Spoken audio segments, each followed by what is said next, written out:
Hey, I'm Mary Francis, and I'm the senior food editor at Food and Wine. A caramel nut tart is as easy and delicious as it might sound. Actually, maybe it sounds complicated, I don't know, but file this under easy bakes. First, we're gonna make our crust. We've got flour, sugar, a little bit of fine sea salt, and now we're gonna add a fair amount of butter. This is also a crust that you can make with your hands in a bowl if you don't wanna mess up the food processor. All right, so here's what we're looking for. We've pulsed it about 10 times, and we've got some pieces that are about the size of peas or a little bit smaller. I'm gonna drizzle in a tablespoon of ice water, and now we're going to pulse it again about 6 or 8 times.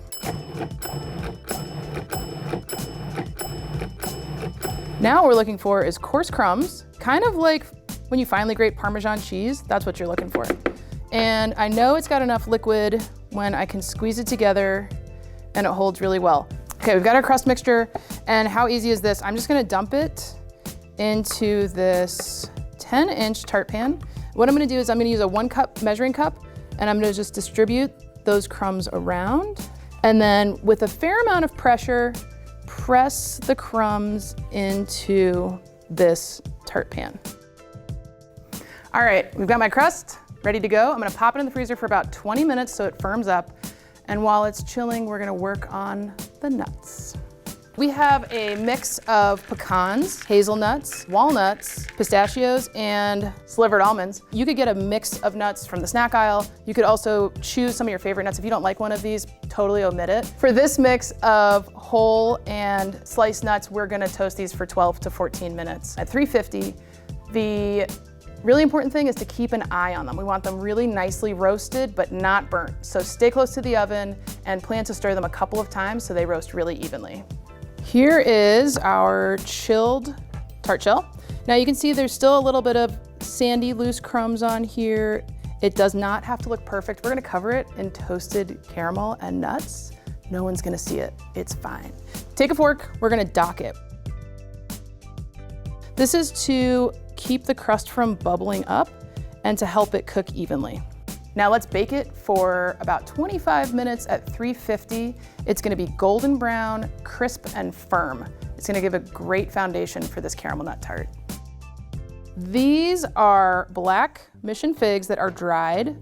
These are really wonderful, and they're gonna add kind of a nice gooey texture that complements the caramel really well. I'm gonna use about 6 of these. Depending on the size, you might use a couple extra. So there's actually a trick if you're cutting a lot of dried fruit, and particularly figs, which are really hard sometimes and super sticky. Rub your knife with a little bit of neutral oil. You could also spray it with cooking spray or hit it with a little bit of soft butter. When you go to cut the figs, they won't stick to your knife. So I'm cutting each of these into about 12 pieces, I guess. So quartering them and then cutting them across. Figs are fruit, they're a natural product. Buy the best ones you can, don't worry about what size they are. You just wanna end up with about a 1/3 cup chopped. Citric acid, found in lemons, will also help caramel stay really smooth while it's cooking. So I always like to add a squeeze when I'm making caramel. When I am going to squeeze something right into a pot, I typically try to cut off just the cheek of the lemon. And what happens is that all the seeds stay in the core of the lemon. And now you can squeeze this right into the pot and not worry about having any seeds.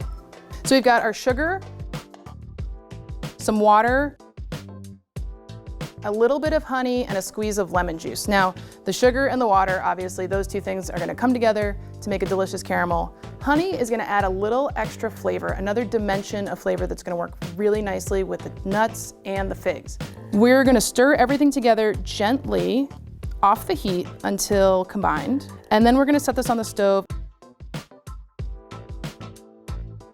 We'll cook the caramel over medium-high for about 8 minutes. When you're cooking caramel and you want to stir it to kind of keep it moving and keep it cooking evenly, swirl the pan instead of introducing a spoon or a spatula, which could kind of shock the caramel and cause crystallization. We're looking for a really ooey, gooey, delicious, soft caramel center. Think like a Rolo, my favorite. Now, if you've gotten a little bit of the sugar syrup up against the inside of the pan and it seems to be sort of drying out, take a wet paintbrush or pastry brush and just Gently brush the inside of the pan. This is an old school pastry chef trick for keeping the inside of the pan clean, and it will help prevent crystallization. We are gonna take this all the way up to 390. So we're taking it to a very dark brown. It is smoking a little bit. If you have a kitchen fan, you might want to turn it on. It's okay because we're gonna add a lot of cream to this and it's going to flavor the entire tart. So it's not gonna taste burnt. Okay, now I'm gonna turn off the heat. I'm gonna add the figs and the heavy cream. Be really careful, it's gonna bubble up vigorously when you add the cold ingredients. And now I'm gonna stir this just until it's smooth. It's a beautiful dark color. I'm gonna go ahead and add a little bit of fine sea salt and just a couple tablespoons of butter. I always add salt to sweets. It's not necessarily going to taste very salty, but it will bring out a lot of the other flavors. Now, this assembly could not be easier. It's important that the caramel's still warm and that the other two components, the nuts and the crust, are cool. So we're gonna just take our nuts and arrange them. I do like to make sure there are a few of each nut, sort of imagine where your slices will be, so that everyone gets a nice mix in their slice. Here's our caramel. It's starting to thicken up just a little bit, a little cooler than when we were at the stove. And this is just the right temperature and viscosity for pouring over the nuts. I'm gonna let this tart cool completely before attempting to slice it. I recommend letting it cool to room temperature, then keep it in the fridge until you're ready to serve it. Here is our beautiful caramel nut tart. Time for the nut tart, time for the Madeira. If you've never had Madeira, I really encourage you to get some tiny glasses, maybe from your grandma. You don't have to get the most expensive Madeira to understand what it tastes like. It's got this really complex, almost nutty flavor. Not to be too on the nose, but it's gonna go really well with this caramel nut tart. Let's check it out. Little sprinkle of flaky Maldon salt. So just a little bit, not like you're seasoning steak, like you're seasoning dessert. I'm gonna take a little slice.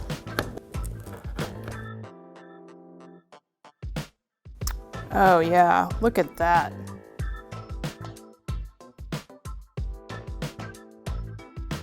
This is the bite I've been waiting for all day.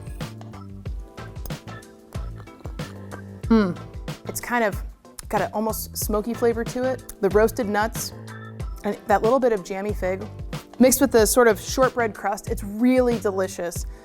People are gonna love this tart no matter who you serve it to, but it works really well with this Madeira. It's a great pairing. I really encourage you to try it. Cheers.